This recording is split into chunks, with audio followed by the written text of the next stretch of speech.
এইবার ভারতীয় সেনাপ্রধান কিন্তু বাংলাদেশের অন্তর্বর্তীকালীন সরকার ডক্টর ইউনূসকে এবং বাংলাদেশের সেনাপ্রধানকে কঠিন হুঁশিয়ারি সতর্ক বার্তা দিয়েছেন। তো বন্ধুরা, ভারতীয় সেনাপ্রধান বাংলাদেশকে কি কঠিন হুঁশিয়ারি সতর্ক বার্তা দিলেন তা জানলে কিন্তু আপনারা ইতিমধ্যে অবাক হতে বাধ্য।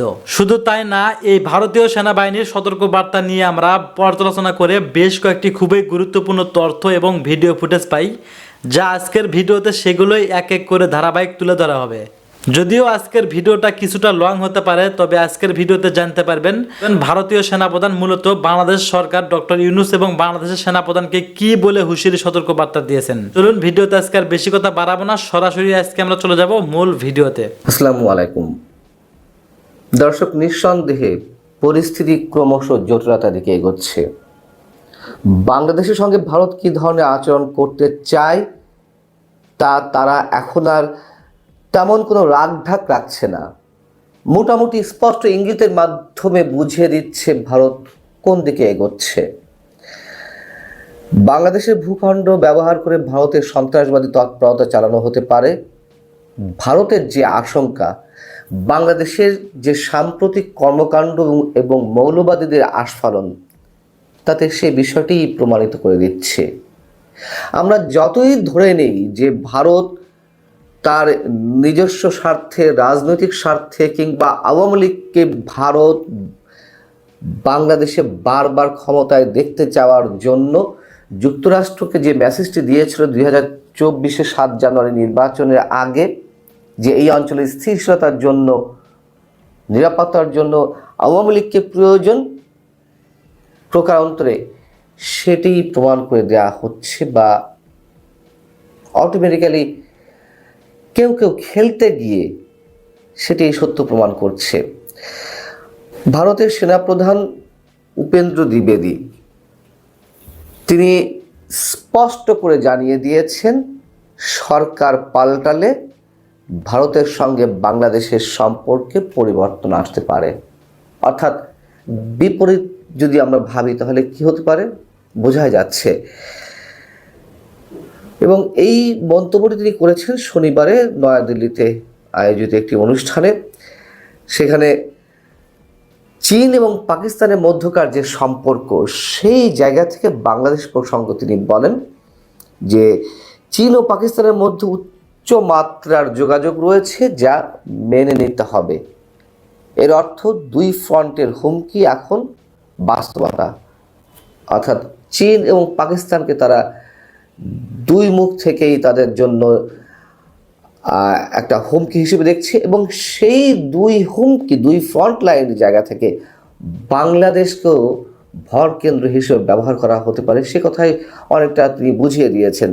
দ্বিবেদী বলছেন যে আমাদের পশ্চিমা প্রতিবেশী এবং বাংলাদেশের সঙ্গে আমাদের সম্পর্ক রয়েছে, কিন্তু পাকিস্তান এবং বাংলাদেশের মধ্যে ক্রমবর্ধমান যে ঘনিষ্ঠতার সম্পর্ক, সেই জায়গা থেকে তিনি বলছেন যে আমার মতে যেহেতু সন্ত্রাসবাদের কেন্দ্রস্থল একটি নির্দিষ্ট দেশ, পাকিস্তানের কথা বলছে, আমাদের প্রতিবেশী যে কোনো দেশের সঙ্গে পাকিস্তানের সম্পর্ক থাকলে আমাদের উদ্বিগ্ন হওয়া উচিত। অতএব আমরা উদ্বিগ্ন, সন্ত্রাসবাদের পথটি সেই দেশ থেকেও ব্যবহার করা হতে পারে, স্পষ্টভাবে বলছে, যা আমাদের প্রধান উদ্বেগের বিষয়। বাংলাদেশের সঙ্গে ভারতের সম্পর্ক কি হবে এখনই, বা এই মুহূর্তে সেটি কোন দিকে যাচ্ছে, কি হবে, সাংবাদিকরা এমন প্রশ্ন করেছিলেন। তিনি বলেছিলেন যে সেটি বলার সময় এখনো আসেনি, এটি বললে খুব দ্রুত এটি বলা হয়ে যাবে। তার এই কথার মধ্যেই অনেক ধরনের ইঙ্গিত আমরা খুঁজে পাচ্ছি। অর্থাৎ সিদ্ধান্ত তারা নিয়ে বসেই আছে, কিন্তু প্রকাশ করতে চাচ্ছে না। তিনি বলছেন যে সেখানে সরকারের পরিবর্তন হলে ভারতের সঙ্গে বাংলাদেশের সম্পর্কের পরিবর্তন আসতে পারে। আমি এই বিষয়ে খুব স্পষ্ট যে বর্তমান সামরিক বাহিনীর সঙ্গে বাংলাদেশের সামরিক বাহিনীর সম্পর্কে উল্লেখ করেছেন যে তাদের সঙ্গে সম্পর্ক খুবই শক্তিশালী। তাদের সঙ্গে আমাদের নিয়মিত নোট বিনিময় হয়, যাতে কোনো ধরনের দ্বিধাদ্বন্দ্ব সৃষ্টি না হয়, সব ধরনের দ্বিধাদ্বন্দ্ব যাতে এড়ানো যায়। গত শুক্রবারও ভারতের পররাষ্ট্র মন্ত্রণালয়ের যিনি মুখপাত্র রণধীর জয়সওয়াল, তিনিও স্পষ্ট করে বলেছেন এবং আরও একবার মনে করিয়ে দিয়েছেন, তারা চায় যে বাংলাদেশের সংখ্যালঘুদের উপর যে নির্যাতন হচ্ছে সেই নির্যাতনকারীদের বা হামলাকারীদের দ্রুত সাজা হোক এবং অন্তর্ভুক্তিমূলক নির্বাচনের মধ্য দিয়ে বাংলাদেশ সব বিষয় নিষ্পত্তি করুক। যদি এই কথাটি ভূতের মুখে রাম নামের মতন অবস্থা, 2014, 2024 যেভাবে একতরফাভাবে আওয়ামী লীগকে কথিত নির্বাচনের মাধ্যমে ক্ষমতায় থাকতে ভারত সরাসরি সহযোগিতা করেছে, বাংলাদেশের রাজনীতিতে যেভাবে নগ্নভাবে হস্তক্ষেপ করেছে, সেখানে তাদের মুখে অন্তর্ভুক্তিমূলক নির্বাচনের এই শব্দগুলো অবশ্যই একটু অস্বাভাবিক লাগে। যাই হোক, স্বাভাবিক অস্বাভাবিকের বিষয় তো নয়। ভারতের নিরাপত্তার জন্য আমি সবসময় বলি যে বাংলাদেশ ভারতের দীর্ঘ সীমান্ত রয়েছে, সেই সীমান্তকে সুরক্ষিত রাখতে ভারত কতদূর যাবে তা হয়তো আমরা এখনো কল্পনাও করছি না। হয়তো তারা সফল হবে, হয়তো হবে না, কিন্তু তারা বসে নেই, বসে থাকবেও না, এটিই বাস্তবতা। এবং ভারতের পররাষ্ট্রমন্ত্রী এস জয়শঙ্কর তিনিও একইভাবে এই গত কয়েকদিন আগে মন্তব্য করেছেন যে ভারতের সঙ্গে বাংলাদেশের সম্পর্ক কেমন হবে তা বাংলাদেশকেই ঠিক করতে হবে। এইসব কথাবার্তার মধ্য দিয়ে সম্ভবত আমাদের দায়িত্বশীল ব্যক্তিরা কোনো ধরনের ইঙ্গিত বুঝতে পারছেন না বা বোঝার চেষ্টা করছেন না।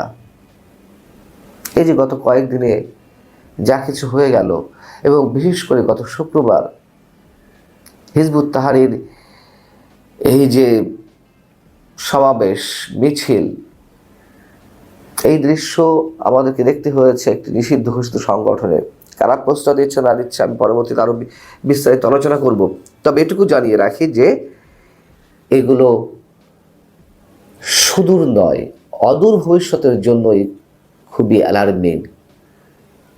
এবং বাংলাদেশের সঙ্গে পাকিস্তানের যে বাণিজ্যিক সম্পর্ক উদারীকরণের পথে গেছে, স্বাধীনতার পরে প্রথমবারের মতন পাকিস্তানের পণ্যবাহী জাহাজ সরাসরি আমাদের চট্টগ্রাম বন্দরে এলো, এবং পাকিস্তান থেকে আসা যে কোনো পণ্য চেকিংয়ের ক্ষেত্রে যে রেড লাইন ভুক্ত করা হয়েছিল, অর্থাৎ অন্য দেশের পণ্য আমদানির ক্ষেত্রে স্বাভাবিক যেই চেকিংয়ের পদ্ধতি, পাকিস্তানের ক্ষেত্রে এটি আরও কড়া ছিল, এটি রেড লাইন ভুক্ত ছিল, সেটি তুলে নেওয়া হয়েছে। এবং এই আইনটি করেছিল 2009 সালে আওয়ামী লীগ ক্ষমতা আসার পরে, যেটি গত সেপ্টেম্বরের শেষের দিকে এনবিআর তুলে নিয়েছে। এমনিতেই যে সম্পর্কে উষ্ণতা আমরা দেখতে পাচ্ছি নানা ক্ষেত্রে, তার উপর আবার যে পাকিস্তানের পণ্য বাংলাদেশে আসা, যে নজরদারির মাধ্যমে বাংলাদেশে পাকিস্তানের পণ্য আগে আসতো, এখন সেটি শিথিল করা এবং এর মাধ্যমে বাংলাদেশে পাকিস্তান থেকে অস্ত্র আসতে পারে তেমন আশঙ্কায় দিল্লি করাটাই স্বাভাবিক। এই যে সত্যহীন বাণিজ্যের যে বিষয়টি উন্মুক্ত করা হলো, তা আসলেই পাকিস্তান নামক এই রাষ্ট্রটি থেকে বাংলাদেশ কিংবা ভারতের জন্য হুমকির তেমন কোনো কিছু আসে কিনা সেটা অবশ্যই বিবেচনার বিষয়। এবং ভারত এতে চিন্তিত ঠিকই, কিন্তু প্রকাশ্যে কিছু বলছে না। যেহেতু এটি দুই দেশের অভ্যন্তরীণ বিষয়, তারা প্রকাশ্যে কিছু বলছে না, কিন্তু তারা কিন্তু বিষয়টি খুবই সিরিয়াসলি নিয়েছে। এবং তাদের সামনে তো একটা ভয়ঙ্কর এক্সাম্পল রয়েছে। 2001 সালে বিএনপি জামাত জোট সরকারের সময় যেই 10 ট্রাক অস্ত্র বাংলাদেশে এলো, ভারতের বিচ্ছিন্নতাবাদী সংগঠন উলফা এই অস্ত্রগুলো ব্যবহার করতে চেয়েছিল, ভারতকে অস্থির করতে চেয়েছিল। সেসব বিষয় তো তারা নিশ্চয় ভুলে যাচ্ছে না। এখন একটি প্রশ্ন, আমরা যেমন ভারতের আধিপত্যবাদ, ভারতের আগ্রাসন মানতে পারি না, আমরা পাকিস্তানের সাথে এত প্রেমের বিষয়টিও মানতে পারি না। এবং আমরা ভারতের আগ্রাসন, আধিপত্যবাদ যেমন মানতে পারি না, আবার ভারতে যে সব কিছু ছেড়ে ছুড়ে দিয়ে আমাদের না মানতে পারার কারণে খুব সুবোধ বালক হয়ে যাবে, চুপচাপ বসে থাকবে, এমনটি মনে করার। আগামী নির্বাচনে ভোট কোন দল কত পার্সেন্ট পেতে পারে, কারা নির্বাচনে জয়যুক্ত হতে পারে, এ ধরনের একটি রিপোর্ট প্রকাশ করেছে ইনোভেশন কনসাল্টিং নামের একটি সংস্থা। যেই সংস্থা তাদের এই সংগঠনের ব্যানারে প্রায় 10,696 জন মানুষের উপরে জরিপ চালিয়েছে। 64টি জেলায় তারা এই জরিপ চালিয়েছে এবং এই 64 জেলার মধ্যে তারা কার্যক্রম শুরু করেন 19শে ফেব্রুয়ারি থেকে 3 মার্চ পর্যন্ত তারা এই কাজ করেন এবং তাদেরকে বিভিন্ন আরও ছোট বড় সংস্থাগুলো সাহায্য করেছে এই কাজ করতে। তারা এই 10,696 জন মানুষের মতামত নিয়েছেন 64টি জেলায় এবং এই 64 জেলায় কে কত পার্সেন্ট ভোট পেতে পারে, কোন দল কিভাবে পেতে পারে, 3 মার্চ পর্যন্ত রিপোর্টে সেটা তারা প্রকাশ করেছে। বাংলাদেশের বৃহত্তম রাজনৈতিক দল বাংলাদেশ জাতীয়তাবাদী দলের ক্ষেত্রে তারা দেখিয়েছে 41.7% ভোট পেয়ে তারা এগিয়ে থাকতে পারে আগামী নির্বাচনে, যদি এখন নির্বাচন হয়। মানে তাদের রিপোর্টটা হচ্ছে আজকের নির্বাচন যদি হয় তাহলে আজকে হলে এই পরিস্থিতি যে 41.7% ভোট পাবে বাংলাদেশ জাতীয়তাবাদী দল। দ্বিতীয় অবস্থানে রয়েছে বাংলাদেশের অন্যতম সেরা আরেকটি দল বাংলাদেশ জামাতে ইসলামী, যারা 31.6% ভোট পাবে যদি আজকের ইলেকশন হয়। এটা হচ্ছে তাদের 10,696 মানুষের মতামত। সেখানে আওয়ামী লীগকেও তারা হয়তো পছন্দের তালিকায় রেখে মানুষকে জিজ্ঞাসা করেছে, তাতে 13%-এর অধিক ভোট তাদের ক্ষেত্রে দেখানো হয়েছে, 13.9। এবং নতুন যে রাজনৈতিক দল আসবে সেই দল নাগরিক পার্টি এনসিপিকে দেখানো হয়েছে 5.1% এবং জরিপের ফল অনুযায়ী ইসলামী আন্দোলনকে দেখানো হয়েছে 2.6%, জাতীয় পার্টি 1%, গণ অধিকার পরিষদ 0.5%, গণসংহতি আন্দোলন 0.2% এবং অন্যান্য 3.3। আমি এই বিশ্লেষণটাকে নিয়েই কথা বলতে চাই। এখানে কিছু সঙ্গতি কিছু অসঙ্গতি দুটোই প্রকাশ পেয়েছে। আমার কাছে মনে হচ্ছে ফর এক্সাম্পল বাংলাদেশে এখন যদি নির্বাচন হয়, এই নির্বাচনেও বাংলাদেশে তৃতীয় অবস্থানে থাকতে পারে, যেটা আমার কাছে ধারণা, সেটা হচ্ছে ইসলামী আন্দোলন বাংলাদেশ, জামাত ইসলাম, বিএনপি, ইসলামী আন্দোলন বাংলাদেশ, এরপরে আসতে পারে ছাত্রদের সংগঠন কিংবা গণ অধিকার পরিষদ। এই জাতীয় সিরিয়ালে আপনার আসার সম্ভাবনা রয়েছে। এর সাথে আরও অন্য অন্য রাজনৈতিক সংগঠন রয়েছে। কিন্তু এখানে একটি বিষয় হচ্ছে যে বাংলাদেশের একটি জিনিস কিন্তু পরিলক্ষিত হচ্ছে যে আগামী নির্বাচন যদি আওয়ামী লীগ না আসে, এবং আওয়ামী লীগ আসবে বলে আমার কাছে মনে হচ্ছে না, এবং নির্বাচনে যদি জোট হয়, যেমন জামাত ইসলাম তারা 31.6% তাদের জরিপ অনুযায়ী যদি পেয়ে থাকে, যদি সেখানে ইসলামী আন্দোলন বাংলাদেশ আমার ধারণা মতে ভোট এখন যেটা দেখানো হয়েছে এর চেয়ে বেশিও পেতে পারে, তাহলে এবং তার সাথে যদি অন্যান্য ইসলামী দল যেগুলো এখানে দেখানো হয় নাই তাদের জোট হয়, পাশাপাশি যদি তাদের সাথে ছাত্রদের জোট হয় কিংবা ভিন্ন কোনো মানুষদের জোট হয়, পরিস্থিতিও কিন্তু ভিন্ন দিকে যেতে পারে। আবার বিএনপি 41 এখানে পেয়েছে, এই 41 থেকে বিএনপির বাড়তেও পারে কমতেও পারে। এটা সম্পূর্ণ নির্ভর করবে আগামী নির্বাচন যখন অনুষ্ঠিত হবে সেই সময়ের প্রেক্ষাপটে, জনমানুষ, বাস্তবতা এবং সেই সময়ে সর্বোচ্চ ধৈর্য ধরে যেই দলটি জনগণের হৃদয়ে স্থান অর্জন করতে পারবে তারাই আগামী নির্বাচনে এগিয়ে যেতে পারে। আমার দৃষ্টিকোণ থেকে এই জরিপটা একেবারে বেঠিক বলে আমি মনে করি না, এটাকে আমি সঠিকের কাছাকাছি মনে করি। সাধারণ জনগণের মধ্যে এখন পর্যন্ত এই যে মতামত প্রকাশ করেছে এর কাছাকাছি মতামতই ঘুরে বেড়াচ্ছে। তবে এই জায়গাগুলোতে যারা জরিপ চালায়, এই জরিপ চালানোর জনগণের উপরেও অনেক সময় নির্ভর করে যে কোন টাইপের মানুষের কাছে তারা জিজ্ঞেস করেছে। যেমন আপনার বাংলাদেশে বিএনপির জনসমর্থন সর্বশ্রেণীর মধ্যে আছে। বাংলাদেশ জামায়াতে ইসলামী এরপরে অন্যান্য ইসলামিক সংগঠনগুলোর জনপ্রিয়তা সর্বমহলেই রয়েছে, তবে বিশেষ করে বেশিরভাগ ধর্মভিত্তিক মানুষদের কাছে রয়েছে।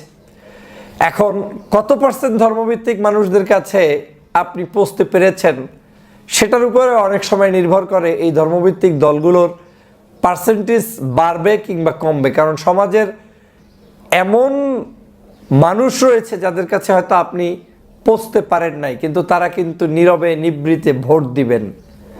তা আমরা এই 10,000 মানুষের রেজাল্টের উপরে ভিত্তি করে কাউকে ফার্স্ট সেকেন্ড বানিয়ে দেওয়া উদ্দেশ্য নয়, কিন্তু এখান থেকে শেখার আছে। আগামী নির্বাচন যে খুব হাড্ডাহাড্ডি লড়াই হচ্ছে তাতে কোনো সন্দেহ নাই, এবং শক্তিশালী জোট যদি কেউ গঠন করতে পারে, সেই জোট যে অন্য আরেকটা জোট হবে, এই দুই জোটের মধ্যে যে পাল্লাপাল্লি হবে কোনো সন্দেহ নাই। এবং জোট যে হতে বাধ্য সেটা কিন্তু আজকের এই জরিপ প্রমাণ করছে। যেমন জামায়াত ইসলামের সাথে যদি জোট করে ইসলামী আন্দোলন বাংলাদেশ, যেটা ইতিমধ্যে আমরা শুনতে পাচ্ছি, দেখতে পাচ্ছি, তারপরে তাদের সাথে কওমি ভিত্তিক মাদ্রাসার জোট হতে পারে।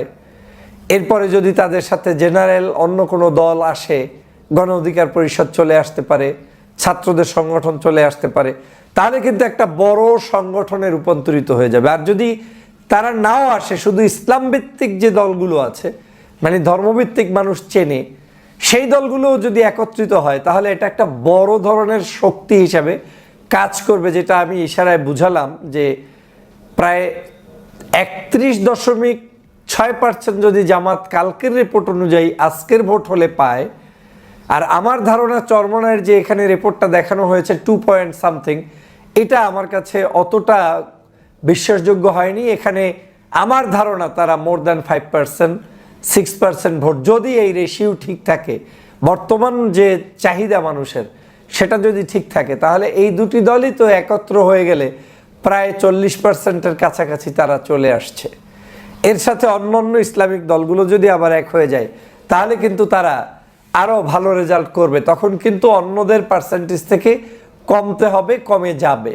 এবং আওয়ামী লীগ যখন থাকবে না, এই আওয়ামী লীগের ভোটগুলো কোথায় যাবে সেটা নির্ভর করবে স্থানীয় মানুষের নিরাপত্তা, শান্তি, আরাম, ভালো থাকা, এই সব কিছুর উপরে ভিত্তি করে। যেই নেতা যেখানে মামলা, হামলা, হত্যা, নির্যাতন, জুলুম, অত্যাচার করবে না, সেরকম নেতাকেই হয়তো নিরিবিলি টাইপের আওয়ামী লীগ যারা, তারা বেছে নিবে। তো ভোটের সমীকরণ কিন্তু সেই দিক থেকে চিত্র চেঞ্জ হয়ে যেতে পারে। কিন্তু এটা সত্য যে বাংলাদেশে আগামী নির্বাচনে কেউ কোনোভাবে এককভাবে ক্ষমতায় যে আসতে পারছে না, তার নিদর্শন এই রিপোর্টটাতে প্রকাশ পেয়েছে।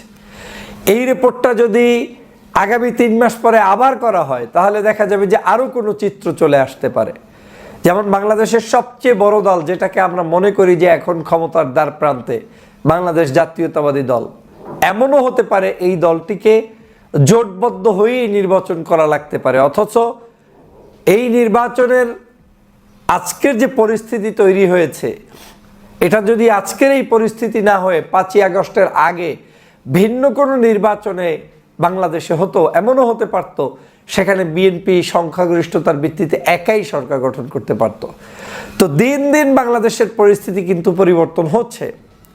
অতএব প্রত্যেকটি রাজনৈতিক দলের কিন্তু এখান থেকে লার্নিং পয়েন্ট আছে, শেখার পয়েন্ট আছে। আপনি জিতবেন, জিতবেন না, আপনি কি করবেন, করবেন না, সেটা সম্পূর্ণ জনগণকে সাথে নিয়েই করতে হবে। আর যে রাজনৈতিক দলগুলো এখানে সেকেন্ড হিসেবে দেখানো হয়েছে, থার্ড, ফোর্থ হিসেবে দেখানো হয়েছে, তাদের জন্যও শেখার আছে যে আপনার কার্যক্রমটা আপনি কতটা শক্তিশালী সেটা নির্ভর করছে আপনার জোটবদ্ধ হওয়ার মধ্য দিয়ে। আপনি একা বড় কিছু করতে পারবেন না, অর্জন করতে পারবেন না। বরং আপনি যদি জোটবদ্ধ হয়ে সবাই মিলে সম্মিলিত চেষ্টা করেন, তাহলে দেখা যাবে যে জনগণের সঠিক মতামতের ভিত্তিতেই একটি আগামীর নতুন সরকার আমরা পেতে পারি। তাহলে আজকের এই ভোটের পার্সেন্টেজ থেকে বিএনপির জন্য শিক্ষার আছে, জামাতের জন্য শিক্ষার আছে, ইসলামী আন্দোলনের জন্য শিক্ষার আছে, ছাত্রদের নতুন দলের জন্য শিক্ষার আছে, গণ অধিকার কিংবা অন্যান্য রাজনৈতিক দলগুলোর জন্য শিক্ষা আছে। আমাদের সমাজে অনেক রাজনৈতিক দল ছোট ছোট অলরেডি ক্ষমতায় চলে এসেছে। ভাবখানা এমন 5 তারিখের আগে তাদের কোনো খবরই ছিল না, না বক্তব্যে, না আলোচনায়, না কার্যক্রমে।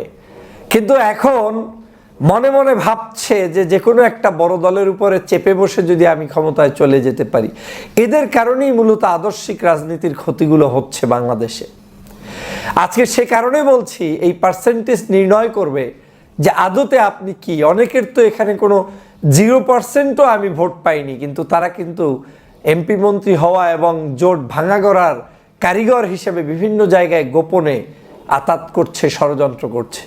প্রিয় সহযোদ্ধা ভাইয়েরা, আমাদের এই রিপোর্টটা চোখের সামনে থাকলো, আগামী দিনে বলে দিবে বাংলাদেশের রাজনীতি কোন দিকে মেরুকরণ ঘটবে।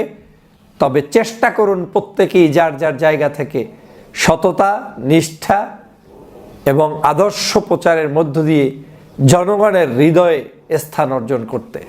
আওয়ামী লীগকে নিষিদ্ধ করা হবে কিনা এ বিষয়ে প্রফেসর ইউনূসের বক্তব্যে নতুন রহস্য দেখা গিয়েছে। তিনি নতুন কিছু ইঙ্গিত দিয়েছেন। তার অর্থ কি? সরকারের কি আসলে আওয়ামী লীগ নিষিদ্ধের কোনো সদিচ্ছা আছে, না এর দায় পুরোটাই বিএনপির? কি হতে যাচ্ছে দর্শক? সবাই মিলে যা ঠিক করবে আমরা তাই করব, আওয়ামী লীগ নিষিদ্ধ প্রশ্নে প্রধান উপদেষ্টা। দর্শক, এখানে সবাই মিলে ঐক্যমতের কথা বলা হচ্ছে। আমি মনে করি এটা সরকারের একটা দুর্বলতা, একটা চালাকি। এটা ঠিক হচ্ছে না। দেখেন, আওয়ামী লীগ নিষিদ্ধ বিষয়ে বিএনপি নানান কথা বলেছে, এটা বিএনপির রাজনীতির অংশ। কিন্তু 2টা বক্তব্য বিএনপি থেকে এসেছে যে আওয়ামী লীগ নিষিদ্ধে তাদের কোনো আপত্তি নাই। এটা রুহুল কবির রিজভী বলেছে এবং আওয়ামী লীগ নিষিদ্ধ করা উচিত, এটা সালাউদ্দিন আহমেদ একবার বলেছেন। যদিও এই বক্তব্যের পরও মির্জা ফখরুল আওয়ামী লীগ নিষিদ্ধের বিরোধিতা করেছে, কিন্তু বিএনপির পক্ষ থেকে 2বার বলা হয়েছে। সংবাদ সম্মেলন করে রুহুল কবির রিজভী বলেছে যে আওয়ামী লীগ নিষিদ্ধ করতে পারেন, আমাদের আপত্তি নেই। তারপর ঐক্যমতের কথা কেন বলছেন সরকার? জামাত কি বলেছে? হ্যাঁ, জামাত, এটাও জামাতের পলিটিক্স, বিএনপির মতো। তারা সরাসরি আওয়ামী লীগ নিষিদ্ধের কথা বলছে না, কিন্তু আওয়ামী লীগ নিষিদ্ধের বিরোধিতাও করছে না। বরং আওয়ামী লীগ নিষিদ্ধের দাবিতে জাতীয় বিপ্লবী পরিষদ, গণ অধিকার পরিষদ, এরকম অনেক রাজনৈতিক দল বা ছাত্ররা এরা আন্দোলন করছে, এরা বলছে নিয়মিত, বা এটা জনদাবি। বা ছাত্রলীগ নিষিদ্ধ করা হয়েছে, ছাত্রলীগ নিষিদ্ধ করলে তাদের মাদার অর্গানাইজেশন আওয়ামী লীগ তো নিষিদ্ধ করার যুক্তি এমনিতেই চলে আসে। তারপরও কেন প্রফেসর ইউনূস ঐক্যমতের কথা বলছেন? ঐক্যমতের বাকি তো কিছু নেই। দেখেন, একটা বিষয় এখানে ঐক্যমতের কথা বলাটা, এটা সরকারের একটা মারাত্মক দুর্বলতা, ভুল কাজ। কারণ কি, মোটামুটি গ্রিন সিগন্যাল আওয়ামী লীগ নিষিদ্ধ কোনো সমস্যা, এটা সবাই দিয়ে দিয়েছে। আর সরকার যদি আওয়ামী লীগ নিষিদ্ধ করে, বিএনপির বাপের সাহস আছে আওয়ামী লীগ নিষিদ্ধের বিরোধিতা করে মাঠে নামার? একটা কথাও বলতে পারবে না। বরং আওয়ামী লীগ নিষিদ্ধের বিরোধিতা করে বিবৃতিও দিতে পারবে না বিএনপি। বিএনপি যতই বলুক আওয়ামী লীগ নিষিদ্ধ আমরা চাই না বা নিষিদ্ধের রাজনীতি আমরা বিশ্বাস করি না, কিন্তু সরকার নিষিদ্ধ করলে তার বিরুদ্ধে বিএনপি কোনো কথা বলতে পারবে না। সর্বোচ্চ ওই ছাত্রলীগ নিষিদ্ধের সময় যেটা ঠিক হচ্ছে না বা এরকম ইশারা ইঙ্গিতে 2-একটা কথা বলবে, কিন্তু অফিসিয়াল কোনো স্টেটমেন্ট দিয়ে বিরোধিতা করতে পারবে না। এর মানে আওয়ামী লীগ নিষিদ্ধ করলে সরকার কোনো বেকায়দায় পড়বে না। তাহলে এই যে কথাটা বলছেন যে জাতীয় সবাই মিলে যা করবে, সবাই মিলে কি করবেন, এটা তো হয়ে গেছে। আর এই যে কথাগুলো, এটা বিএনপি বলুক আর সরকার বলুক, এটা ভাওতাবাজি। যে এটা জনগণ সিদ্ধান্ত নেবে আওয়ামী লীগ নিষিদ্ধ হবে কিনা, এটা পুরোটাই প্রতারণা। আওয়ামী লীগ নিষিদ্ধ হবে কিনা এটা জনগণের কোনো বিষয় নয়, এটা সরকারের বিষয়। সরকার গেজেট প্রকাশ করলেই হয়ে যায়, সিদ্ধান্ত নিলেই হয়ে যায়। অতএব আমি অ্যাটলিস্ট এখন পর্যন্ত বিএনপিকে দায়ী করব না, কারণ বিএনপি মনে মনে আওয়ামী লীগকে চায় 1000 বার, কিন্তু সরকার নিষিদ্ধ করলে বিএনপি কিছু করতে পারবে না। যেহেতু নিষিদ্ধ না করাটা এটা সরকারেরই একটা দুর্বলতা হিসেবে আমি দেখতে চাই। এখন সরকার আসলে নিষিদ্ধ করতে চায় না, ডক্টর ইউনূস নিষিদ্ধ করতে চান না, এটাই সত্য কথা। কেন চান না? Doctor Yunus international standard maintain করে চলেন, আন্তর্জাতিক সম্প্রদায়ের সমর্থন নিয়ে চলেন। এখন আওয়ামী লীগ, গণহত্যাকারী, এগুলো সব ঠিক আছে, এটা জাতিসংঘ বলেছে, কিন্তু নিষিদ্ধ কিন্তু পৃথিবীর কোনো দেশ চায় না। এমনকি জাতিসংঘ আওয়ামী লীগকে গণহত্যাকারী বলেছে, কিন্তু আওয়ামী লীগ নিষিদ্ধের বিরোধিতা করেছে। তো এই জন্য দর্শক, আন্তর্জাতিক কারণে ডক্টর ইউনূস আওয়ামী লীগ নিষিদ্ধ চান না। এখানে বিএনপিকে দায় চাপিয়ে অযথা লাভ নেই, জামাতকে দায় চাপিয়ে লাভ নেই, কিন্তু আমরা চাই আওয়ামী লীগ নিষিদ্ধ হোক, হতে হবে। আচ্ছা, আন্তর্জাতিক মহল এরা তো মৃত্যুদণ্ড চায় না, কিন্তু আমরা তো হাসিনার ফাঁসি চাই। আমরা কি সব বিদেশিদের স্ট্যান্ডার্ডে চলি না? অতএব সব কথায় তাদের মতো চলতে হবে এটা জরুরি নয়। আওয়ামী লীগ নিষিদ্ধ করাটা বাংলাদেশের স্থিতিশীলতার জন্য, বা এটা একেবারে ইনসাফ, নিষিদ্ধ করাটা মিনিমাম ইনসাফ করতে হবে। আওয়ামী লীগ নিষিদ্ধ হবে কিনা বা নির্বাচনে অংশ নেবে কিনা এমন প্রশ্নের জবাবে অন্তর্বর্তী সরকারের প্রধান উপদেষ্টা অধ্যাপক ডক্টর মোহাম্মদ ইউনূস বলেছেন, ওই যে ঐক্যমত্য, আমরা বরাবরই ফিরে যাচ্ছে ঐক্যমত্যে, সবাই মিলে যা ঠিক করবে আমরা তাই করবো। এটা ভাওতাবাজি প্রশ্ন। আর সবাই মিলে এই যে ঐক্যমত্যের কমিশন বৈঠক হয়েছে, সেখানে কিন্তু হাসনাত আবদুল্লাহ, নাসিরউদ্দিন পাটোয়ারিরা স্পষ্ট বলেছে নিষিদ্ধের কথা, কেউ কিন্তু বিরোধিতা করেনি। এর মানে এটা ঐক্যমত হয়েছে বলা যায়। সরকার চাইলে এতদিনে ঐক্যমতের ভিত্তিতে নিষিদ্ধ করতে পারে, কিন্তু সরকার এটা করছে না। মানে অ্যাটলিস্ট নির্বাহী আদেশে নিষিদ্ধের দায়টা এটা সরকার নিতে চাচ্ছে না। এটা জুডিশিয়াল প্রসেস বা অন্য কোনোভাবে হলে হয়তোবা সরকার এটা করবে, কিন্তু নির্বাহী আদেশের দায়িত্বটা সরকার নিতে চায় না। বিবিসি বাংলার সাথে এক সাক্ষাৎকারে তিনি কথা বলেন, আওয়ামী লীগের রাজনীতি নিয়ে রাজনৈতিক দলগুলোর মধ্যে মতভেদ দেখা গেছে, বিভিন্ন জন বিভিন্ন কথা বলছেন, এটা নিয়ে আপনার অবস্থানটা কি? এমন প্রশ্নের জবাবে প্রধান উপদেষ্টা বলেন, ওই যে ঐক্যমত, আমরা বরাবরই ফিরে যাচ্ছি ঐক্যমতে, সবাই মিলে যে ঠিক করবে, এটা কোনো কথা না, এটা একটা দায় এড়ানোর একটা কৌশল, এড়িয়ে যাওয়ার কৌশল। তো আশা করি আওয়ামী লীগ নিষিদ্ধ প্রশ্নে সরকারের রহস্যটা কোন জায়গায় বা সরকারের অবস্থানটা কি এটা বুঝতে পেরেছেন। আওয়ামী লীগ নিষিদ্ধ হবে বা রাজনীতি করবে কিনা, নির্বাচনে অংশ নেবে কিনা এমন প্রশ্নের উত্তরে তিনি আরো বলেন, আমি অত ডিটেইলস যাচ্ছি না, আমরা বরাবরই পজিশন হলো যে আমরা সবাই এদেশের নাগরিক, আমাদের এদেশের উপরে সবার সমান অধিকার আছে, আমরা সব ভাই ভাই, আমাদেরকে এদেশে বাঁচতে হবে, এদেশকেই বড় হতে হবে, এদেশেই বড় হতে হবে। কাজেই যে মত দল করবে তার মতো করবে, সব কিছু করবে।